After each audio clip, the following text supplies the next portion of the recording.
سلمان رشدی پر حملہ کرنے والا نوجوان کون؟ فون سے کون سی اہم تفصیلات سامنے آ گئیں؟ ملعون سلمان رشدی پر نیو یارک میں ایک ادبی تقریب کے دوران چاقو سے حملہ کیا گیا۔ حملے میں زخمی ہونے کے بعد انہیں اسپتال میں داخل کرایا گیا، جہاں انہیں وینٹیلیٹر پر رکھا گیا ہے۔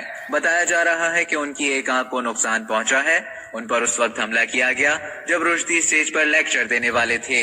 حملہ آور کی شناخت 24 سالہ ہادی مطار کے نام سے ہوئی ہے، جو نیو جرسی کا رہائشی ہے۔ ہادی مطار کے سوشل میڈیا اکاؤنٹس کو ابتدائی طور پر شیعہ انتہا پسندی اور ایران کے اسلامی انقلابی گارڈ IRGC سے ہمدردی کا اظہار رکھنے والا پایا گیا۔ تاہم ہادی مطار اور IRGC کے درمیان ابھی تک کوئی براہ راست تعلق نہیں ملا ہے، لیکن ایرانی کمانڈر قاسم سلیمانی کی تصاویر اس کے فون کی میسجنگ ایپ سے ملی ہیں، جنہیں 2020 میں قتل کر دیا گیا تھا۔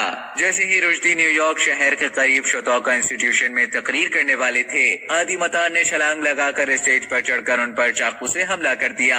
ملزم ہادی کے پاس رشدی کے پروگرام کا پاس تھا اور وہ تنہا ہی وہاں پہنچا تھا۔ پولیس کا کہنا ہے کہ ہادی مطار اکیلے کام کر رہا تھا، تاہم اہلکار مختلف اشیاء کے سرچ وارنٹ حاصل کرنے کی کوشش کر رہے ہیں۔ موقع سے ایک بیگ اور الیکٹرانک ڈیوائس بھی ملی ہے۔